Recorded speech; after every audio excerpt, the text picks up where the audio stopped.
This is your WW3 news of a Friday morning. Well, the bill to limit American president's war powers just was thrown out of the room. And what that means, plebs and folks and sheep shaggers, he can do what the fuck he likes, despite the laws and the constitutions of America he has to respect. I think it's the only president, I think other presidents waged illegal wars in other countries. The most famous one from Vietnam until the Iraqi Balaki and Afghanistan stuff. They are wars of interest, it was, not wars of democracy or security threat to the nation. Well, to them is a threat. And 60% of Americans don't want it. They don't want war.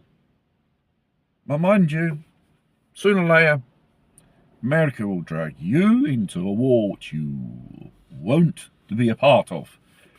And looks like I mentioned, Italy, to be sending troops and defence aids like France and I think United Kingdom to defend Cyprus. That part of Cyprus is of the United Kingdom, and the United Kingdom is obviously technology, military speak, have its can defend them by themselves. But they're going to send a few warships around,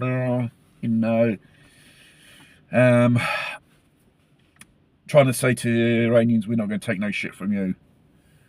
And the Charles de Gaulle, which is destined to go down there, for some reason turned back. The Iranians said, oh, we hit it somewhere with a missile or a drone. And the French said, no, Sucre Bleu, it was only a technical problem. And a bit like the other aircraft carrier American, the Gerald Ford, or whatever it's called, with its such plumbing problems. You've probably seen the video of it. Anyway, and obviously yesterday, Iran set the world, Middle East on fire. Oh, obviously the repercussions economically on these things are taking its toll. It's a bit like, I think when you throw a pebble or a stone in a pond, a ricochet effect, basically. It depends on how strong it is. An interview with an Iranian official, I think was a diplomat to America, and I don't know whether it was on Fox, and he said clearly, we'll be waiting for you to come.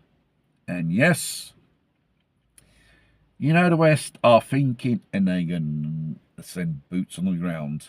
And I don't think there will be enough military boots on the ground to explore and probably take out this isolated nuclear facilities or missile facilities which Iranians have. They are well hidden. I don't think the West, even if it appeared on their nose, they would even see it or not. That's another thing. Things are going out of control. But on remote control. And obviously, America, through Trump, they want to monopolise the energy markets. And obviously, forcing you to buy their products.